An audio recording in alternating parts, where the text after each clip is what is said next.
今回は北欧在住の私が憧れの銀座でプチプラのお買い物をするためユニクロと GU2 店舗に潜入しました。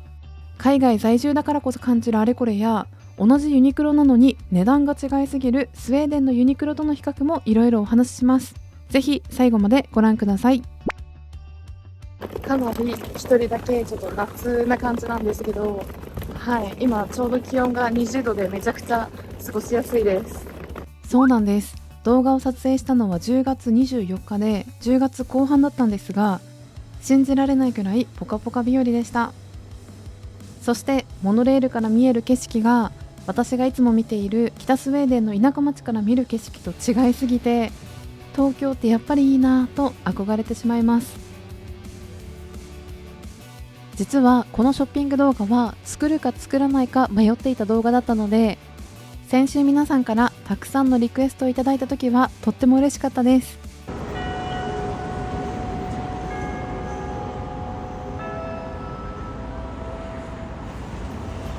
それではまずは GU から入っていきたいと思います。ちなみに銀座には2店舗 GU があるんですが、私はユニクロ銀座店の100メートル離れたこちらの GU 銀座店にお邪魔したいと思います。初めて来た店舗だったんですが、1階から5階までが全て GU のフロアで、早速可愛いなと思ったパンツがあったのでチェックしていると、いいなと思ったところがあって、それはハンガーについているサイズのタグです。と言いながら久々の日本でのショッピングすぎて私はこの時忘れていたんですが、洋服についているタグを見なくてもそのサイズがわかるってめちゃくちゃいいなと思います。そして日本で暮らしていた時は当たり前だと思っていたけど、トップスやセーターなどについているサイズのシールってオンラインで買う時は必要ないけど、実店舗で買う時は洋服を広げなくても見えてめちゃめちゃ便利じゃないですか？というのも私は普段スウェーデンで実店舗に行って洋服を買うことがなくって、その理由がサイズを探すのがめちゃくちゃめんどくさいからです。スウェーデンのブランド H&M は32から34、36、38みたいな感じでサイズがもっと細かくあるんですが、それを店舗で探そうとすると本当に大変で、こういった風に畳んであるものはもうサイズのシールが貼ってあるのがめちゃくちゃ便利だなぁなんて思いました。そしてお次はマネキン。重ね着がすごい。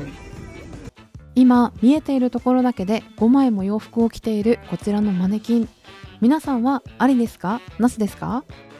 こちらのマルチウェイで着れるニットワンピースはすごく日本っぽい洋服のシルエットで、国によっても流行る洋服のフォルムって違ったりするのかななんて思いました。ちなみに左側のマネキンの白いニットワンピースは可愛すぎて購入を即決です。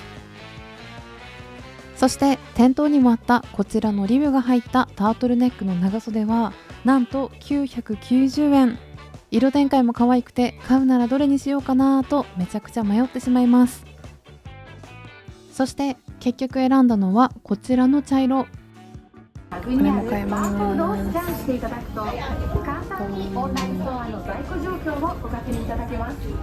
私が GU やユニクロに来た時必ずチェックするのがこちらの値引きコーナーの棚。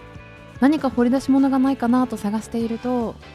生地がしっかり厚くてメンズライクだけどちょっとカーブが入っているサスペンダー付きのストレートパンツを見つけました。 GU はデザインが本当にシンプルなのでそれが使いやすくていいなと思います。最後に免税のレジに並んだんですが、今現在はパスポートだけでは免税ができないということで合計4点を7460円でゲットです。ということでここからこの動画の本題、ユニクロ銀座店にお邪魔していきたいと思います。いやー、これもう見上げただけで圧巻だったんですが、超大型店舗と言われるこちらのユニクロは何階建てだと思いますか？ということで早速中へ入っていきたいと思います。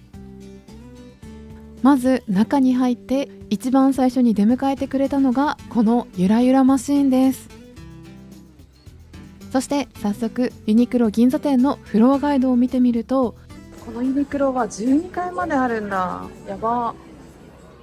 気になる回をとりあえず行くか、全部行くか、どっちにしよう。玄関から入って1階は厳密には売り場という感じではなくて、こういった壁の展示があって、それがすごくカラフルで可愛いので、この空間にいるだけで早く洋服見たいなとワクワクしてきました。目玉商品が何階にあるかっていうのが一目瞭然なので、海外から来た方にとってもとっても分かりやすい紹介の仕方だなと思ってちょっと感動しちゃいました。そして2階に向かうエレベーターの方に行きながら後ろを振り返ってみると、はい、こんな感じです。いやー、もうこんな面白い店舗見たことありません。実はこの前ストックホルムのユニクロにも行ってきたので、その動画とこう比較しながらいろいろ皆さんにお見せしたいなと思っています。お次はユニクロストックホルム店。こちらも超人気店舗で、北欧の第1号店として2018年にできた比較的新しい店舗になります。こんなのあるのかな、日本のユニクロも。私が気になったのはこの丸いディスプレイと、中に入って左側に見えた電光掲示板がぐるぐる回っているタイプのこちらの売り場です。ちなみにこの時使っているカメラが銀座店で使っていた iPhone 15 Pro Max とは違ってアクションカメラで撮っているので、暗さとか色味とかがちょっと違うんですが、なんか日本のユニクロとは違う感じで、なんだろう、都会感もしくは近未来的な感じがするなという印象を受けました。そしてお次はレジ。日本のユニクロと同様全てがセルフレジになっていて、ここでもユニクロすごいなという印象を受けました。そしてザ・ユニクロだなと思うこちらのふわふわなフリース。そこでお姉さんがあることに気づきました。2000円ぐらいよね、うちら。本当2、3000円だと思う。私が今動画を作っている11月の終わり頃は、日本のユニクロでこのフリースを買うと1990円。普段は2990円ぐらいらしいんですが、ストックホルム店で買うとそれが4500円。通常の価格と比較しても 1.5 倍は値段が違うということにまずはびっくり。海外のユニクロの価格設定についてとっても面白いことをストックホルムの店員さんに教えてもらったので、後で皆さんにもシェアしたいと思います。それではまたユニクロ銀座店にループ。実は私大学1年生の時にユニクロで働いていたので、ユニクロの銀座店がすごいっていうのは知ってて、ずっと行ってみたいなと思っていた店舗に10年越しに今回やってきたんですが、まさかあの頃の私は10年後にスウェーデンで YouTuber になっているとは全く予想していなかったので、なんか人生ってすごいなと改めて感じます。そして10年前と違うなと思うところは、ユニクロがかなりおしゃれになっていること。これは私の個人的な意見なんですが、昔のユニクロってもっと原色で変な色が多いイメージがあったんですが、でも最近はすごいくすんだ色とか使いやすい色、そして洋服の形も可愛いものが多くなったなと思います。これはもしかしたら大型店舗にしかないかもしれないんですが、ここではユニクロの服に自分のデザインを印刷するということができるそうです。そして実際にどんなデザインがあるのかなと後ろから覗いてみると、タブレットから写真や文字、スタンプなどを使って自分のデザインを作れるということで、その場で作れるのもすごくいいなと思いました。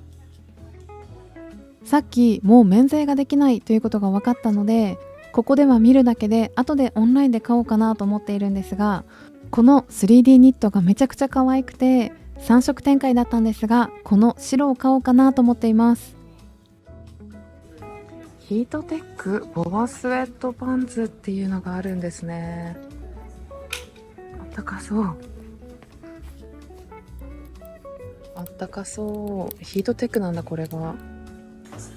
ヒートテックのこういったおしゃれパンツもあります。